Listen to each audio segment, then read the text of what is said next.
हाँ जी, वेलकम है आपका क्रिएशन नर्सिंग क्लासेस में। आज के इस सेशन में हम डिस्कस करेंगे थंब सकिंग के बारे में, यानी कि छोटे बच्चे जो कि अपना अंगूठा सक करते रहते हैं।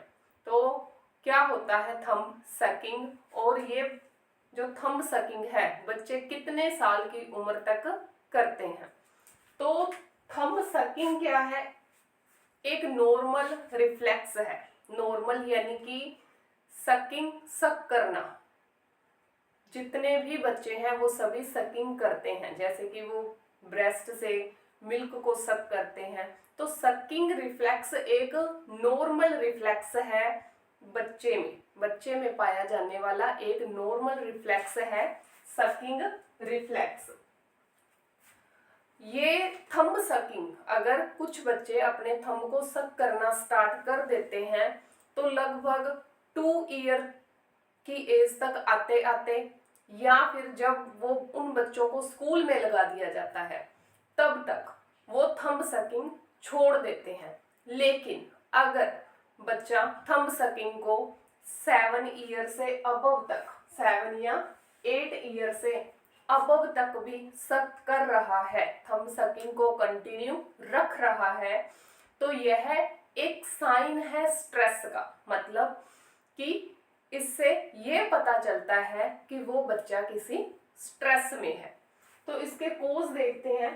कोजेस में रहता है एक तो इमोशनल इनसिक्योरिटी, यानी कि ऐसे बच्चों को इमोशनली इनसिक्योरिटी होती है। उन्हें ऐसा लगता है कि कोई भी मुझे प्यार नहीं करता है, मुझसे अच्छी तरह से मेरे जो पेरेंट्स हैं वो बात नहीं कर रहे, यानी कि इमोशनली वो बच्चा इनसिक्योर होता है।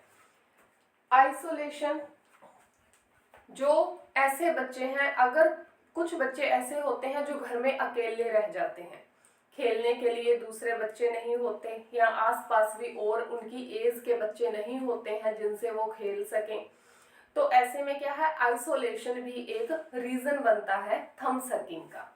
इसके अलावा लेक ऑफ स्टिमुलेशन, कोई भी स्टिमुलेशन करना, खुद को प्रोत्साहन करना, उस चीज की लेक हो जाना, या बोर्डम फीलिंग, बच्चा अकेला है तो भी उसे ये लगेगा कि बोर है सब कुछ, वो किसी के साथ खेल नहीं सकता। आइसोलेशन, अकेले में वो कौन सी कोई भी आउटडोर गेम नहीं खेल पाएगा। तो बोर्डम भी, यानी कि बोरियत भी एक बहुत बड़ा रीजन रहता है थंब सकिंग का। तो इसकी मैनेजमेंट क्या कर सकते हैं? अवॉइड करवाएंगे एक्सेसिव एंजाइटी को। बच्चे को जिस चीज से ज्यादा एंजाइटी हो रही है उन चीजों को क्या करवाएंगे, अवॉइड करवाएंगे। एनकरेज करेंगे बच्चे को रिलीव करने के लिए उसका फियर, एंजाइटी और अदर स्ट्रेसर, यानी कि ऐसी चीजें या ऐसे काम जिनसे उस बच्चे को स्ट्रेस हो रहा है या एंजाइटी हो रही है, वो करने से डर रहा है, उन सभी को क्या करवाएंगे, एक तो उन्हें अवॉइड करवाएंगे, सेकंड क्या करेंगे, उसे एनकरेज करेंगे कि इस चीज से स्ट्रेस हो रहा है, ये चीज कर, एनकरेज करेंगे वो सारी चीजें करने के लिए।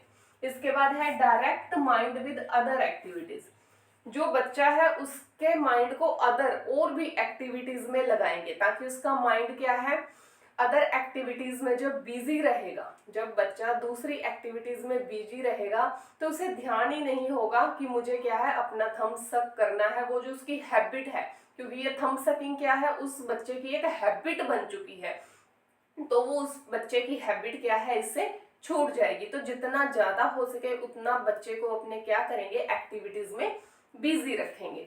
इसके अलावा यूज करेंगे रिवार्ड टेक्निक्स। रिवार्ड टेक्निक्स मतलब बच्चे को जिन एक्टिविटीज में हम आगे एनकरेज कर रहे हैं, एक्टिविटीज में उसे पार्टिसिपेट करवा रहे हैं, तो उसके लिए उसे एनकरेज करेंगे और रिवार्ड देंगे। रिवार्ड यानी कि उसे उसकी प्रेज करेंगे, या फिर उसे कोई अच्छी चीज ला कर दे देंगे कि हाँ आपने ये चीज बहुत अच्छी की है, तो ये उसका रिवार्ड है।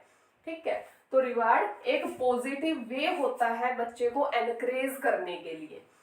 अगर चाइल्ड कोऑपरेट कर रहा है, बच्चा 7 से 8 ईयर का है, अगर वो कोऑपरेटिव है, पेरेंट्स का कहना मान रहा है, जिद्दी नहीं है, तो क्या करेंगे, उसका जो थंब है उसे या तो ऐसी चीज से क्या करेंगे, कवर कर देंगे, यानी कि जो बहुत ही कड़वी हो, यानी कि बिटर सब्सटेंस से क्या कर देंगे, उसके थंब को कवर कर देंगे, या फिर हाई ग्रेड के जो प्लास्टिक्स थंब के लिए आते हैं वो चढ़ा देंगे, जिससे कि अगर वो बिटर सब्सटेंस लगा रहे हैं, अगर वो अपने मुंह में डालेगा तो उसे कड़वा लगेगा, तो इसी तरह से भी उसकी हैबिट क्या है, वो छूट जाएगी।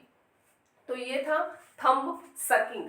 तो सकिंग क्या है, एक नॉर्मल रिफ्लेक्स है, लेकिन अगर ये थंब सकिंग का प्रोसेस 7 से 8 ईयर के अबव भी चल रहा है तो ये एक स्ट्रेस का साइन होता है। तो ये था हमारा आज का छोटा सा टॉपिक, थंब सकिंग। अगर आपको हमारा आज का कंटेंट अच्छा लगा हो तो प्लीज लाइक करें, शेयर करें, सब्सक्राइब करें। Thank you so much.